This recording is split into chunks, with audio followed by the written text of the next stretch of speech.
The rain fell on Marley in a merciless, slate-gray sheet, turning the cobblestones to slick, dark mirrors. It was a cold rain for May, one that seeped into the bones and promised a lingering chill. For Honora Jardine, it was simply another misery to be endured. She clutched the thin wool of her shawl tighter, the worn fabric offering little comfort against the damp that had already claimed the hem of her plain gray dress. In her hand, tucked deep within a pocket, was a single coin. Her last. Not her last in the world. Her aunt, Lady Maud Bellamy, ensured she had no access to the world's resources, but the last of the minuscule allowance granted for household necessities, a coin she had carefully saved by haggling for cheaper thread and watering the soup an extra portion. It was meant for a new ribbon, a foolish, frivolous thing of deep blue velvet she had seen in a shop window, a tiny speck of beauty in the vast, dull landscape of her existence. She was returning from just such a necessary errand now, delivering a mended gown to a neighbor, a task her cousin Louisa had declared too dreary for such weather. All tasks deemed dreary fell to Honora. It was the unspoken contract of her life since her parents' death had left her an orphan at her aunt's mercy. She was the unpaid secretary, the mender of linens, the keeper of accounts, the silent, efficient ghost that allowed the Bellamy household to run on a budget far tighter than their social aspirations would suggest. Huddled in the archway of a closed bookshop, seeking a moment's respite from the wind, she saw him. He was leaning against the cold stone, drenched to the skin. His clothes were dark and of a simple, sturdy cut, but they were ruined by the downpour. He was not a beggar. There was a stillness to him, an unyielding quality in the set of his jaw and the hard line of his shoulders that spoke of something other than desperation. It was a profound, weary exhaustion, a kind of internal winter that Honora recognized in her own soul. His gaze was fixed on the overflowing gutter, his eyes the color of the storm-tossed sea, cold and deep and turbulent. He seemed utterly alone, a man carved from granite and grief, set down in a world that had no place for him. No one else seemed to notice him. Carriages splashed by, their occupants dry and oblivious. Pedestrians hurried past, heads bowed under umbrellas. But Honora saw him. She saw the way his hands were clenched into fists at his sides, not against the cold, but against something inside himself. She understood that kind of cold. It had little to do with the weather. She thought of the blue velvet ribbon. She thought of its softness, the way it would feel against her hair. She thought of the single moment of pleasure it would bring. Then she looked at the man again, at the bleak emptiness in his face. Her own emptiness answered it. Without another thought, she stepped out from her shelter and approached him. He did not look up until her worn boots were directly in his line of sight. Slowly, his gaze lifted, and for a moment, she was pinned by an intensity that was almost frightening. It was not menace. It was a raw, unshielded assessment, as if he were cataloging every frayed thread of her being. She said nothing. Words were pointless. Instead, she opened her hand and held out the coin. It was small and slightly tarnished, resting on her palm. He stared at it, then back at her face. A flicker of something, confusion perhaps, or disbelief, crossed his features before being extinguished. He did not move. Honora simply placed the coin on the stone ledge beside his hand. a small offering against the vastness of the storm. Then she turned and walked away, melting back into the rain, the thought of the blue ribbon already a distant memory. She did not look back. She did not see him slowly unclench his fist and pick up the coin, his long fingers closing around the small, simple piece of metal as if it were an anchor. She did not cry. She had learned long ago that tears changed nothing. They only made one's eyes puffy for the evening's darning. The news arrived 3 days later, delivered by the postboy and causing a flurry of excitement that rippled through the Bellamy household like a fever.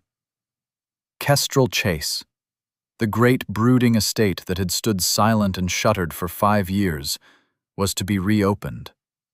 Its master, Ambrose Sinclair, the Duke of Kestrel Chase, was returning. Lady Bellamy's hands trembled as she read the letter from a town gossip. The Duke was a widower, impossibly wealthy, and famously reclusive since the death of his young wife. He was also, most importantly, unattached. "Louisa, my dear," Lady Bellamy trilled, her voice sharp with ambition. "You must have a new gown, something in a pale rose. It will suit your complexion. We shall call upon the Duke the moment it is deemed appropriate." Louisa Bellamy, a pretty girl with her mother's ambition but none of her steel, flushed with a mixture of excitement and terror. "A duke, mamma? Truly? He will need a wife to manage such an estate," Lady Bellamy said, her eyes already calculating dowries and settlements. "And you, my love, will be the most charming and eligible young lady in Marley." Her gaze swept past Honora, who was quietly totaling the week's accounts at a small side desk, and dismissed her as one might dismiss a piece of furniture. To Lady Bellamy, Honora was useful but invisible. A cog in the machinery of her ambitions, nothing more. Honora felt a familiar ache. It was not jealousy. It was the dull pain of being perpetually overlooked, of knowing her own worth while the world saw only a poor relation in a gray dress. She dipped her pen in the inkwell, the neat columns of figures a small bastion of order in her chaotic world. She recorded the cost of beeswax, of flour, of mutton. The numbers were precise, honest, and they did not lie. They were her only defense. A week later, a carriage of impossibly fine construction, lacquered in black and bearing a crest of a striking hawk, pulled up before their modest house. The footman's knock echoed like a cannon blast. It was him. The Duke of Kestrel Chase had come to call. Lady Bellamy nearly swooned, hastily pinching Louisa's cheeks to bring color to them and straightening her own lace collar. Honora was instructed to remain in the parlor, but to be silent and unobtrusive, a silent witness to her cousin's great opportunity. The butler showed him in, and the world stopped. It was the man from the rain. He was no longer drenched and weary, but dressed in immaculate, severe black broadcloth. His dark hair was brushed back from a brow that bore the faint lines of sorrow or intense concentration. He was taller than she had realized, and he filled the small, fussy parlor with an aura of quiet, immense power. But his eyes were the same, the color of a winter sea, and just as cold. Lady Bellamy curtsied so low she nearly lost her balance. "Your Grace, what an unexpected, what a magnificent honor!" Ambrose Sinclair inclined his head, a minimal, correct gesture. "Lady Bellamy." His voice was a low baritone, devoid of warmth but resonant with authority. He greeted Louisa with the same cool courtesy, and then his eyes found Honora. For a heartbeat, the polite mask dropped. She saw again the flicker of recognition, the stark surprise she had seen in the bookshop doorway.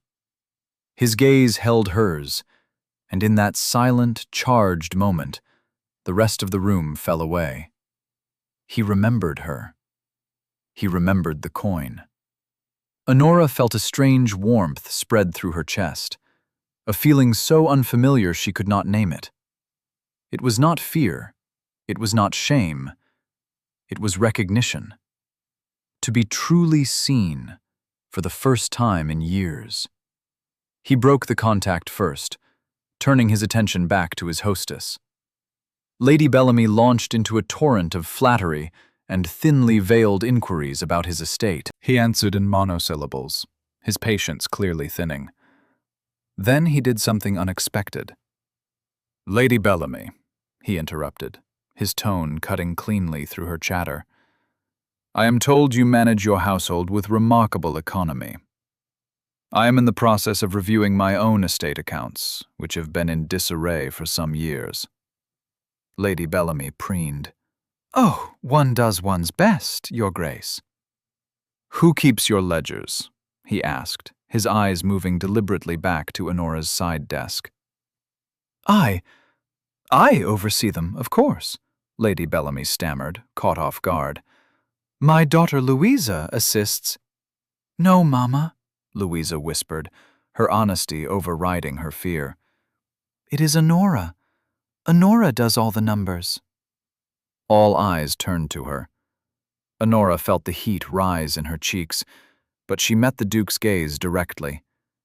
He was not looking at her with pity, but with that same intense, assessing quality. "Last month's expenditure on household linens," he said, not to Lady Bellamy, but to Honora. It was a test. "What was it?" Without hesitation, Honora replied, her voice quiet but clear. £3, 6 shillings and 4pence, Your Grace. We purchased 12 yards of Irish linen for new sheeting and had the older sheets turned sides to middle for the servants' quarters to extend their use by at least 2 years. A profound silence filled the room. Lady Bellamy looked horrified. Louisa looked impressed. And Ambrose Sinclair looked at Honora as if she had just revealed a secret map of the world. A tiny, almost imperceptible nod was his only response. But it was enough. It was more than enough. He had seen past the gray dress and the quiet demeanor. He had seen her competence. And in his world, it seemed competence was a currency of its own. The Duke's proposition arrived the following morning, delivered by a footman and written on heavy cream parchment that felt as substantial as the man who had sent it. It was addressed not to Lady Bellamy, but to Miss Honora Jardine. Lady Bellamy tore it from Honora's hands before she could break the wax seal, her fingers trembling with a mixture of hope and fury. The letter was brief and to the point. It stated that His Grace, the Duke of Kestrel Chase, required the temporary services of an amanuensis to sort, catalogue, and balance the estate papers of his late father. The work would be extensive and would require discretion and a meticulous hand. In recognition of her demonstrated skill with accounts, the position was offered to Miss Jardine. The proposed salary was £20 per month, a sum so astronomical it made Lady Bellamy gasp. £20? She breathed, her eyes gleaming with avarice. Then her expression soured. For her? It's preposterous. He means to insult us. I do not think it is an insult, Aunt, Honora said quietly, her heart hammering against her ribs. An opportunity, a way out, even if temporary. The thought was so dazzling it almost hurt to look at it directly. Of course you will accept, Lady Bellamy snapped, already claiming the money as her own. It is your duty to contribute to this household. We have sheltered and fed you for years out of the goodness of our hearts. This is the least you can do to repay our generosity. The lie was so bald, so practiced, that Honora felt no sting. The goodness of her aunt's heart extended only as far as the unpaid labor Honora could provide. This was simply a new, more profitable form of it. I will need suitable attire, Honora stated, her voice even, and transport to the estate each day. Lady Bellamy's face tightened, but she could not argue. The Duke would expect his secretary to be presentable. A small portion of the first month's salary was grudgingly allocated to 2 new, serviceable dresses, one in brown, one in a darker gray, and a sturdy pair of boots. There was no talk of a blue velvet ribbon. Honora's first day at Kestrel Chase was like stepping into another world. The great house stood atop a hill overlooking Marley, a magnificent structure of pale stone that seemed to have grown from the earth itself. But up close, it was a place steeped in sadness. Weeds choked the gravel of the drive. Ivy crept unchecked over the mullioned windows. The air inside was cold and still, smelling of dust and disuse. A skeleton staff of elderly servants moved like shadows through the echoing halls. It was a house holding its breath. The Duke received her in the library. It was a vast 2-story room lined from floor to ceiling with books. But chaos reigned. Ledgers were piled on tables, letters spilled from open crates, and a fine layer of dust covered everything. It was a physical manifestation of years of neglect. Ambrose Sinclair stood by the enormous stone fireplace where no fire burned. He looked as severe and unyielding as his surroundings. "Miss Jardine," he greeted her with a slight nod. "Welcome to Kestrel Chase. This is your domain." He gestured to the mountains of paper. "My father was a man of many interests and little organization. Your task is to make sense of it. You will find a desk for you over there." He did not offer pleasantries. He did not mention their previous encounters. He was her employer, she his employee. The lines were clearly drawn. Honora was grateful for it. She understood transactions. It was the murky waters of emotion and obligation she found difficult to navigate. She went to the desk, a small, sturdy oak piece set near a large window overlooking the wild, overgrown gardens. She ran her hand over its smooth surface. It was her space. For 6 hours a day, 5 days a week, this corner of the world belonged to her. They worked in a shared silence that was, at first, unnerving. The only sounds were the scratching of her pen, the rustle of paper, and the occasional soft thud of a heavy ledger being placed on a table. The Duke worked at his own massive desk at the far end of the room, dealing with his own correspondence. He never watched her, yet she felt his awareness of her as a constant presence. He was a man who noticed everything. He tested her, she realized, in those first few days. He would ask for a specific document from a specific year, a seemingly impossible task amidst the clutter. But Honora's mind was a thing of order and precision. She had a gift for seeing patterns in chaos. She would move through the piles with a quiet confidence, her memory for detail unerring, and produce the requested paper within minutes. Each time he would simply say, "Thank you, Miss Jardine." But she saw the faintest glint of approval in his cool eyes. She began to impose her own system on the room. She sorted the papers by year, then by type: tenancy agreements, household accounts, personal correspondence. She created labels in her neat, clear hand. Slowly, painstakingly, order began to emerge from the chaos. The room began to breathe again. One afternoon, a week into her employment, she discovered a small, leather-bound book tucked away in a crate of her own belongings she'd brought. It was her book of botanical sketches, the one thing of beauty and privacy she possessed. She had been working on it since she was a girl, drawing the wildflowers from the fields around Marley with a delicate, scientific precision. Her aunt had forbidden it as a waste of time, so she kept it hidden. She opened it now, just for a moment, tracing the outline of a foxglove she had drawn from memory. It was a connection to a part of herself she was forced to keep buried. Hearing a footstep, she quickly closed the book and tucked it back into her satchel, her heart racing. But she had the distinct feeling that the Duke, from his desk across the room, had noticed the small, secret motion. The weeks bled into a month and then another.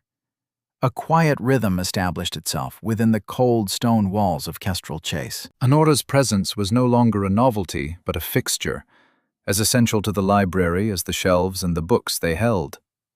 The mountains of paper had been tamed into neat, labeled stacks. The ledgers were balanced, their columns of figures marching in perfect, orderly lines. For the first time in years, the financial state of the duchy was clear, comprehensible, and, as Honora's careful accounting revealed, far healthier than anyone had supposed. Her influence, however, began to extend beyond the library doors. She could not abide the neglect she saw. It offended her innate sense of order. The dust motes dancing in the sunbeams of the grand hallway, the tarnished silver on the sideboard, the pervasive chill that had nothing to do with the season, it all felt like a reflection of the master of the house. A home in mourning. One day, she spoke to the housekeeper, a grim-faced woman named Hannah, who had served the Sinclair family for 40 years. "The gardens are full of roses, Hannah," Honora said quietly, during a brief break for tea. "It seems a shame to let them go to waste." Hannah eyed her with suspicion.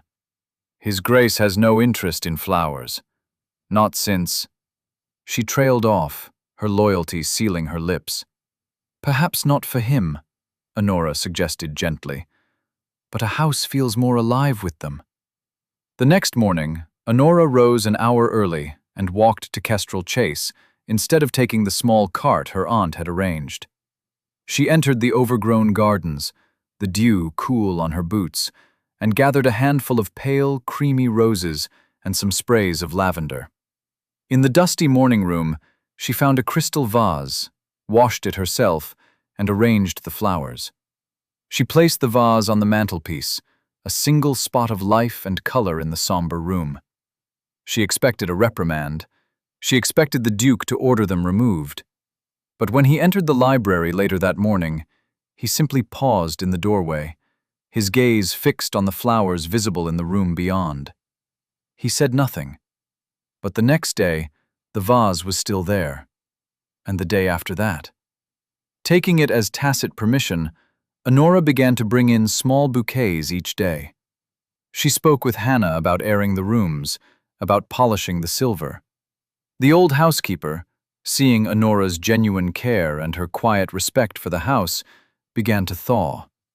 Soon, the scent of beeswax replaced the smell of dust, and the faint gleam of polished wood began to emerge from beneath years of grime. Kestrel Chase was slowly, quietly, waking up. Ambrose Sinclair watched it all. He said nothing, but he noticed. He noticed the way the sunlight now streamed into the hallway, no longer filtered through dirty glass. He noticed the faint scent of lavender that clung to the air. He noticed the way the few remaining servants seemed to carry themselves with a renewed sense of purpose. And most of all, he noticed Honora. He saw the ink stain on her right index finger, the focused set of her brow as she worked. He saw the way she never complained, never faltered in her task. He saw the quiet dignity with which she bore her plain dresses and her status as a poor relation. It was not pity he felt. It was something harder and more respectful. It was admiration. One afternoon, he found her standing by the library window, looking out at the gardens.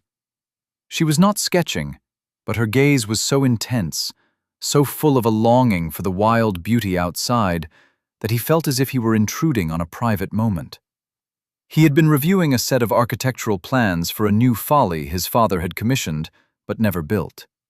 He walked over to her side, and for the first time, their conversation strayed from the columns of a ledger. "My mother designed those gardens," he said, his voice softer than she had ever heard it. She loved them. After she died, my father let them go. And after my wife, I suppose I did the same." It was the first time he had mentioned his late wife. Honora did not know what to say. The usual platitudes felt hollow and insulting. So she simply said the truth. "It is a sad thing to see something beautiful neglected." His eyes, when they met hers, held a flicker of warmth. "Yes, it is." The next morning, when Honora arrived at her desk, there was a single perfect white rose lying across her blotter. It was not from the garden. Its stem was long and thornless, a hothouse bloom. There was no note. None was needed. It was a silent acknowledgement, an offering, a beginning. From that day on, a single flower appeared on her desk each morning. A crimson carnation, a sprig of lilac, a delicate, bell-shaped lily of the valley. It became their secret language, a daily exchange of quiet respect that blossomed in the silence of the great, lonely house. And as the house came back to life, so too did its master. The harsh lines around his eyes began to soften. He spoke more often, asking her opinion on matters of the estate. He began to take his meals in the small dining room rather than alone in his study. One evening, as she was packing her things to leave, he looked up from his work and said, "Stay for dinner, Miss Jardine." It was not a request, but a quiet statement. And for the first time, Honora shared a meal with the Duke of Kestrel Chase. The two of them seated at opposite ends of a long, polished table, the space between them filled with a comfortable, burgeoning silence. The quiet transformation of Kestrel Chase did not go unnoticed in the drawing rooms of Marley. Whispers began to circulate, carried on the currents of gossip and envy. The reclusive Duke was seen riding out on his estate. The house was being aired and cleaned. And at the center of it all was the plain, quiet niece of Lady Bellamy. Lady Maud Bellamy herself was incensed. The salary Honora earned was a welcome addition to her coffers, but the girl's growing influence was not. She had intended for Honora to be a temporary clerk, not the chatelaine in waiting. Her daughter, Louisa, was the one meant to capture the Duke's attention.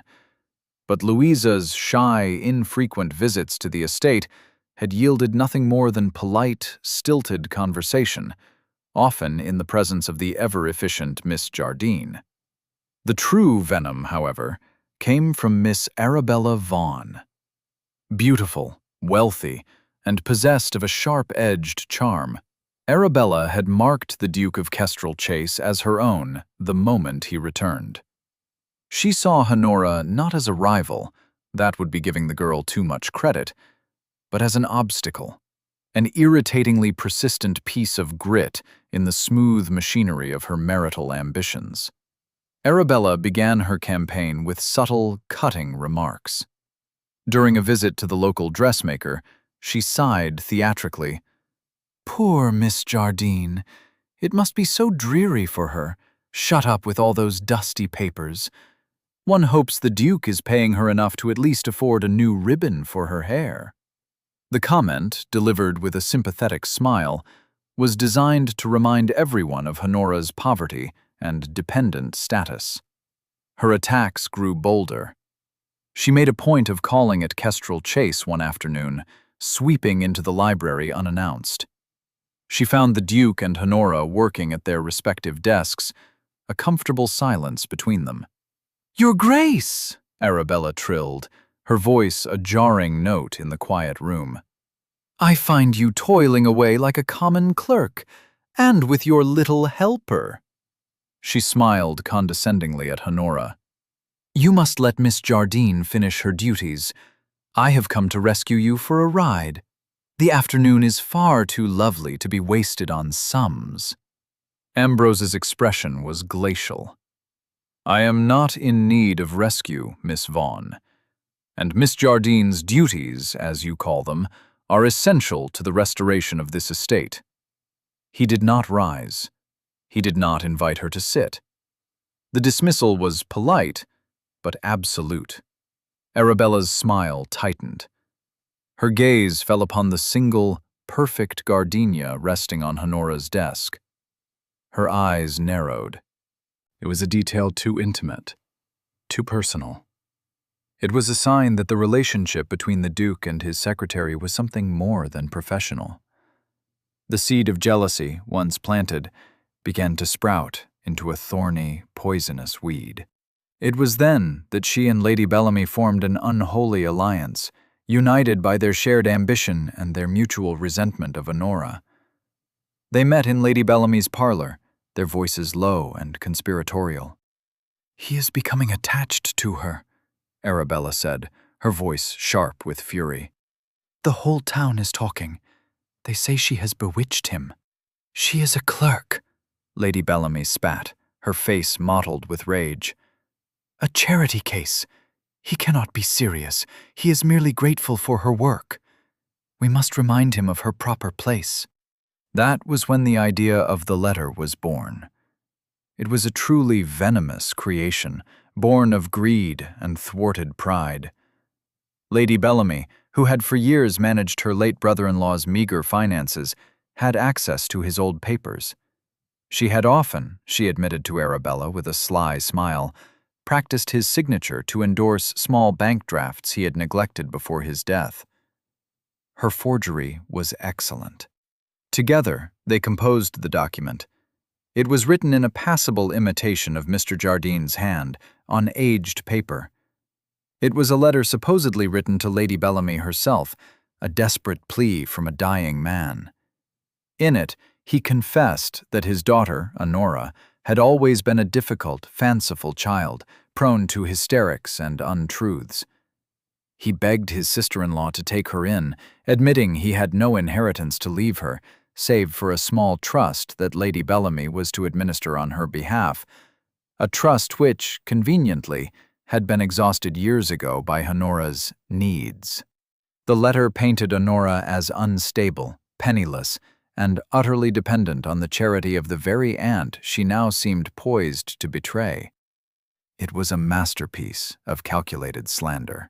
"He is a man who values facts and evidence," Arabella reasoned, a cruel light in her eyes. "Let us give him evidence." Lady Bellamy copied the final version with a steady hand. She would present it to the Duke not as an accusation, but as a pained confession, a burden she had carried for years out of love for her difficult niece. It would destroy any respect he had for Honora. It would reduce her, once again, to a pitiable object of charity. It would put her firmly back in her place and clear the way for those who were truly deserving of the Duke's favor. The trap was set. All that remained was to spring it. The shift was as subtle and as chilling as the first frost of autumn. The flowers on Honora's desk stopped appearing. The comfortable silences in the library became heavy, strained. The Duke was still polite, his instructions as precise as ever, but a wall of ice had risen between them. He no longer met her gaze. He retreated back into the cold, remote man she had first met, and Honora was left shivering in the sudden winter, with no idea what had caused the change in the climate. She searched her own conduct and found nothing. She had not made a mistake in the accounts. She had not overstepped her bounds. The work continued, but the quiet joy she had begun to take in it had vanished, replaced by a familiar, aching loneliness. The warmth of Kestrel Chase had been extinguished, and the house felt cold once more. The confrontation, when it came, was as direct and unsparing as the man himself. He waited until the end of the day, after she had tidied her desk and was preparing to leave. "Miss Jardine," he said, his voice flat and devoid of emotion, "a moment of your time." She turned, her heart a cold knot in her chest. He was standing by the fireplace, his stance rigid. In his hand, He held a single sheet of aged paper. He did not invite her to sit. He did not soften the blow. "I have received some information concerning your past," he said. "Information that casts a different light on your circumstances." He held out the letter. "I am told this is your father's hand. Is it?" Honora took the paper. Her hands were perfectly steady. She read the cruel, looping script, the carefully crafted lies that twisted her father's memory into a weapon against her. She read of her supposed hysterics, her instability, her utter dependence on her aunt's feigned generosity. A wave of cold fury washed over her, so intense it felt like calm. She thought of her father, a kind, scholarly man who had cherished her, who had taught her to draw flowers and to love the truth. And she thought of her aunt, of the years of small cruelties and calculated neglect. She did not cry. Crying was a luxury she had never been afforded. She looked up from the letter and met the Duke's cold, questioning gaze. Her own was clear and unwavering. "No, Your Grace," she said, her voice quiet, but carrying the resonant weight of truth. "This is not my father's hand." "You are certain?" he pressed, his eyes searching her face for any sign of deceit. "I am," she said. She stepped closer, laying the letter on the great library table between them. With a steady finger, she pointed to a specific word. "My father always formed his capital J with a straight, descending line. This one has a loop. He also, in all his correspondence, used a particular phrasing when referring to me.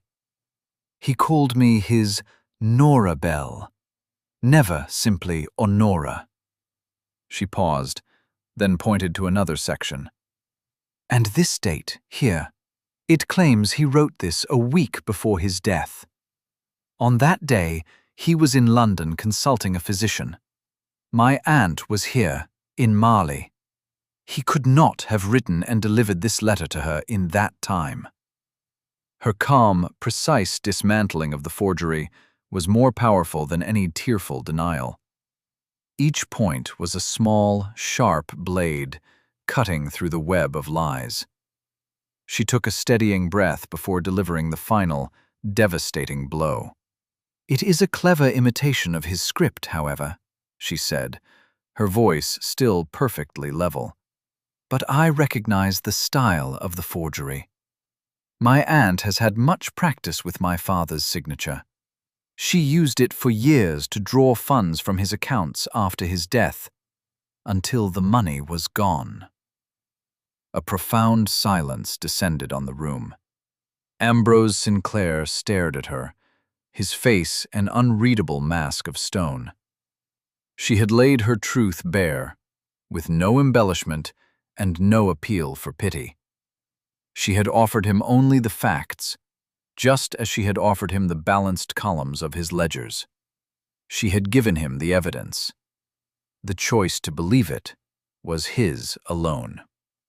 He looked from her face to the letter, then back again. The ice in his eyes seemed to crack. It was not pity that replaced it.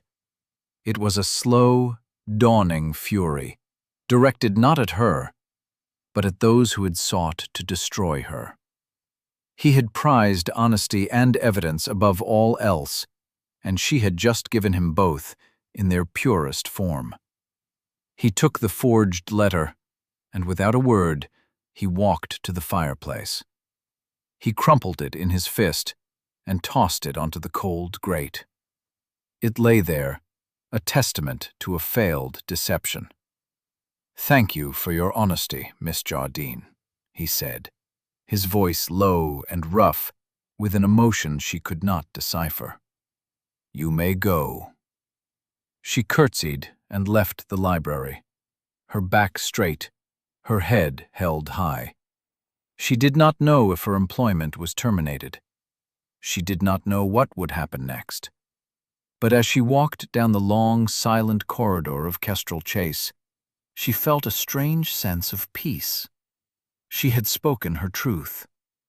Whatever came now, she would face it on her own terms.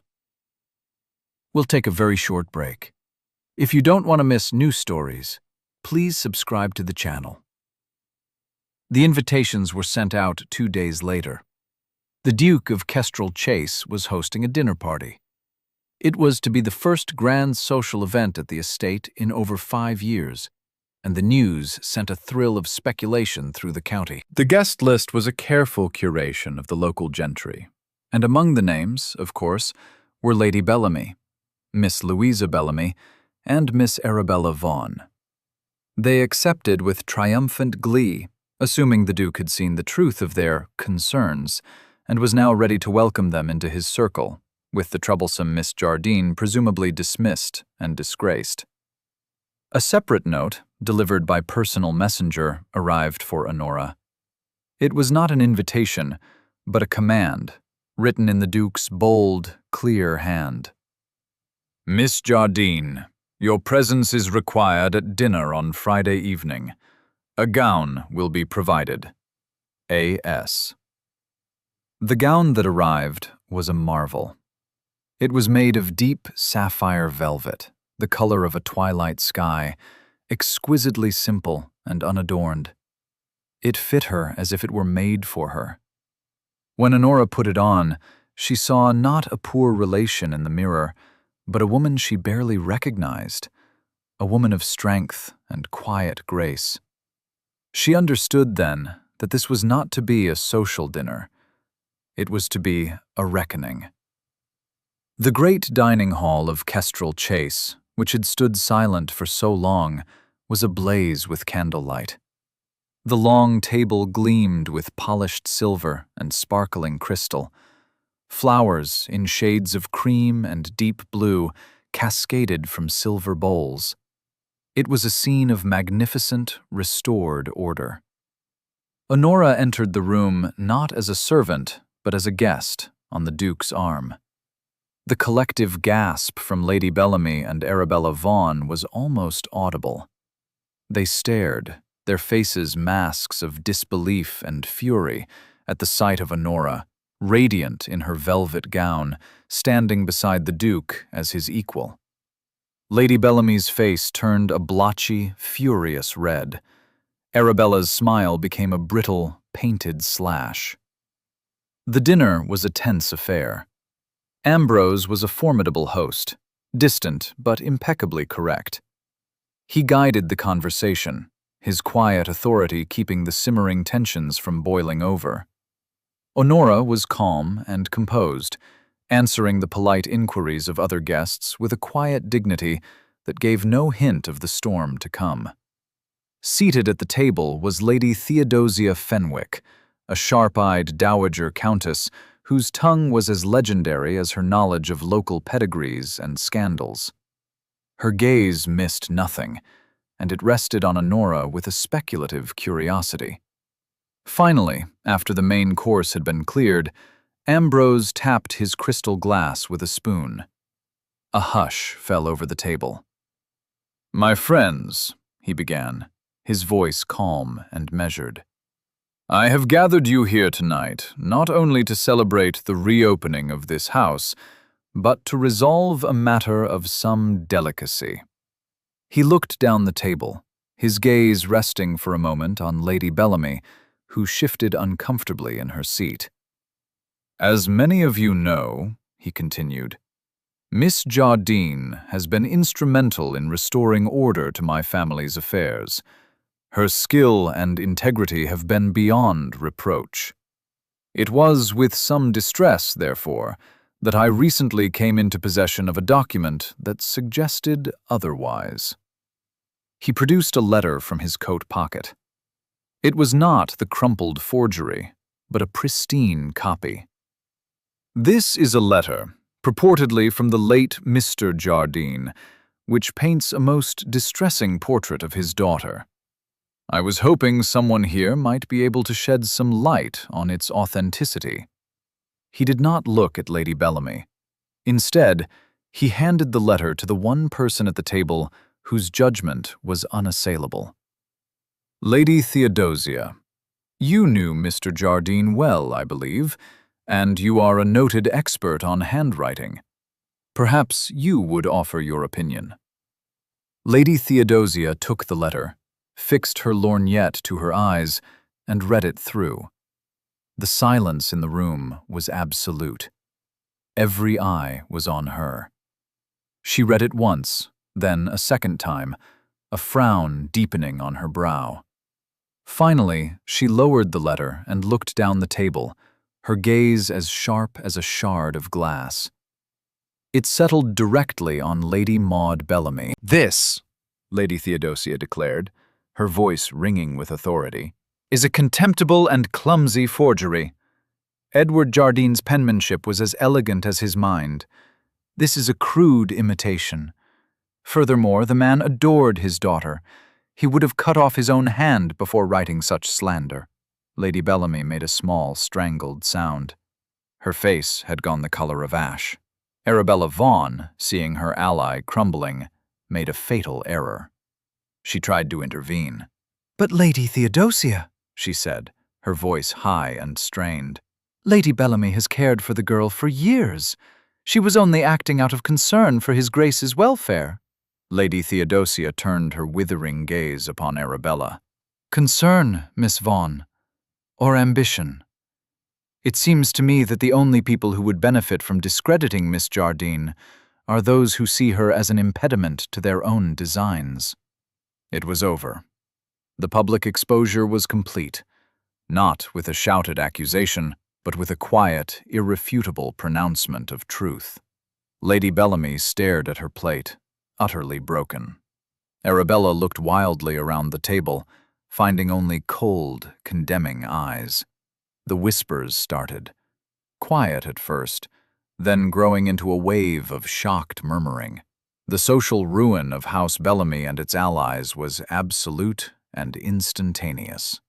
The Duke rose. "I believe Lady Bellamy is feeling unwell," he said, his voice laced with ice. "Perhaps her daughter might escort her home." It was a dismissal, a public banishment. Shaking, Louisa helped her mother from her chair, and the two of them fled the room in a rustle of silk and humiliation, with Arabella trailing in their wake like a defeated ship. After the last of the shocked guests had departed, a profound quiet settled over Kestrel Chase. The candles in the great dining hall still flickered, casting long, dancing shadows on the walls. Honora stood by the tall windows, looking out into the impenetrable darkness of the night. She felt a strange sense of detachment, as if she had watched the evening's drama unfold from a great distance. She was vindicated, but she felt no triumph, only a deep, weary sense of release. The sound of footsteps on the marble floor made her turn. Ambrose was walking towards her. He stopped a few feet away, his expression serious, the formal mask of the host now gone. The silence between them was no longer strained or cold, but filled with the unspoken weight of all that had happened. He did not speak of the dinner, of her aunt, or of the public reckoning. All of that was in the past. He looked only at her. "There is something I must show you," he said, his voice quiet. He led her not to the drawing room, but back to the library, their sanctuary, the room where their silent partnership had been forged.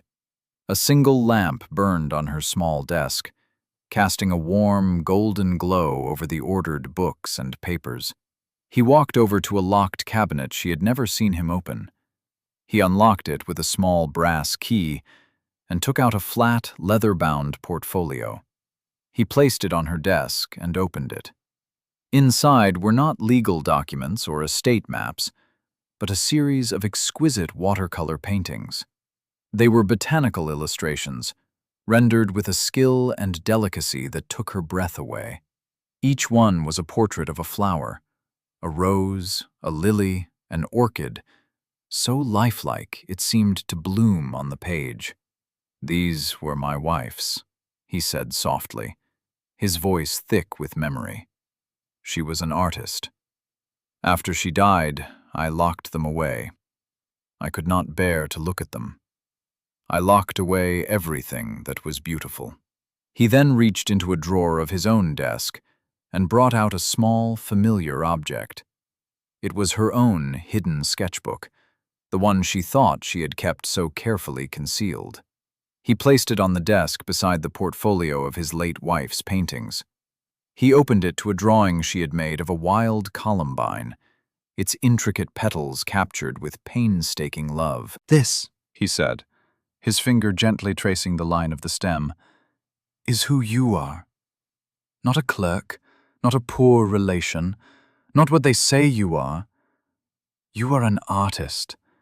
You see the truth of things, and you put it on the page, just as you put the truth of this estate into its ledgers."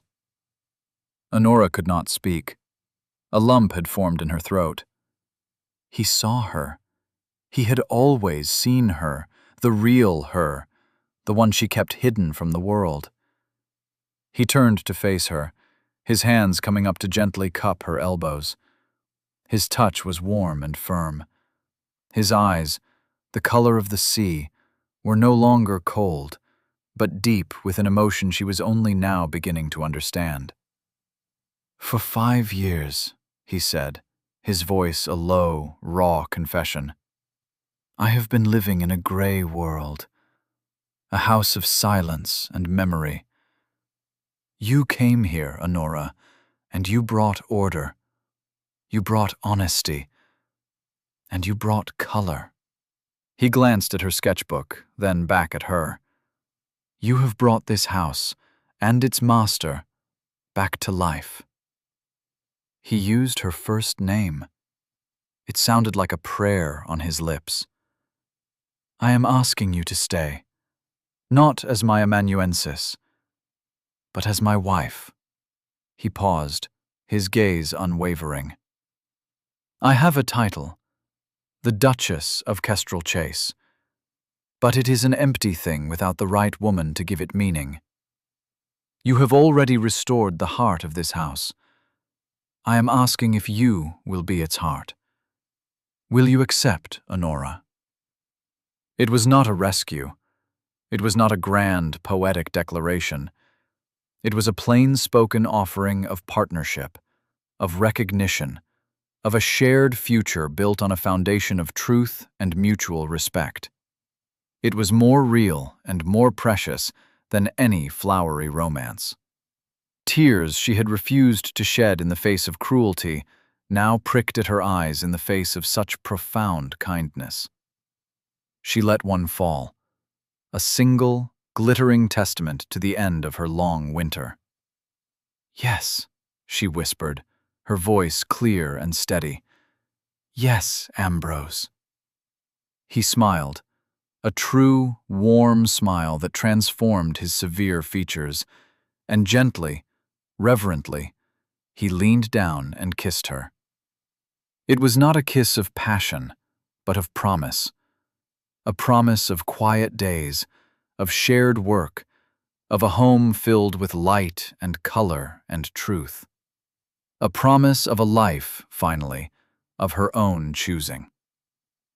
2 years later, the gardens of Kestrel Chase were a riot of glorious, ordered color. Roses of every shade climbed the old stone walls, lavender bushes hummed with bees, and the intricate patterns of the Duchess's favorite knot garden were a marvel of symmetry and design. The house itself was alive, its windows open to the warm summer air, the sound of quiet conversation and occasional laughter echoing in its once silent halls.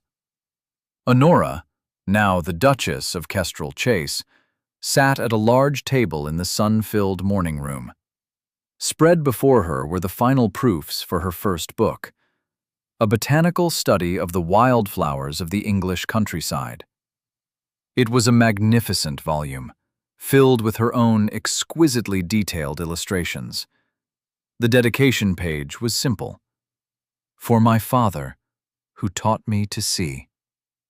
Across the table from her, Louisa Bellamy carefully cross-referenced a list of plant names. After the public disgrace, Lady Bellamy had retired to Bath in a cloud of bitterness and ill health. Louisa, however, had chosen a different path. She had written Honora a short, painfully honest letter, apologizing for her weakness and her complicity in her mother's schemes. Honora, remembering her own years of helplessness, had invited her to Kestrel Chase. She had offered her not pity, but a purpose. Louisa, away from her mother's toxic influence, was blossoming into a competent and kind young woman, her quiet diligence a balm to her own troubled conscience. "I believe that is the last of the corrections, Your Grace," Louisa said, offering a small, shy smile. "Thank you, Louisa," Honora replied warmly. "And please, when we are alone, you must call me Honora."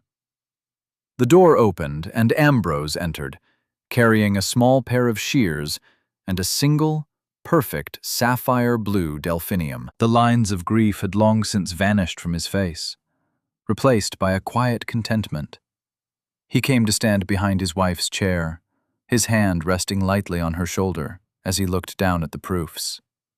"It is a magnificent work," he said, his voice filled with a deep, unassuming pride. He leaned down and placed the blue flower beside her hand on the table. It lay there, a splash of vivid color against the creamy paper, a silent echo of the blue velvet ribbon she had once longed for. She had given up a small, fleeting scrap of beauty for an act of compassion, and in return, she had been given a life filled with it. She turned her head, looking up at her husband. His love was not a thing of grand pronouncements, but of steady, daily acts. A flower on her desk, his quiet presence in a room, the unwavering respect in his eyes. It was a love as strong and as deeply rooted as the ancient oaks on the estate grounds. He looked from her face to the gardens beyond the window. His gardens, their gardens, restored and thriving. "All this order," he murmured, his thumb stroking her shoulder. "All this life. It started with a single coin, given in the rain." Honora smiled, a genuine, peaceful smile that reached her eyes. She placed her hand over his. "No," she said softly. "It started with a choice. To see someone who was overlooked." He bent and pressed a kiss to her hair. Together, they looked out at the sun-drenched landscape of their home. A quiet partnership, a shared sanctuary, built not on titles or fortunes, but on the solid ground of truth, competence, and a kindness that had dared to bloom in the coldest of seasons. Thank you for listening to the story all the way to the end. Please tell us which city you're watching from and what the story made you feel. Don't forget to subscribe so you won't miss new stories.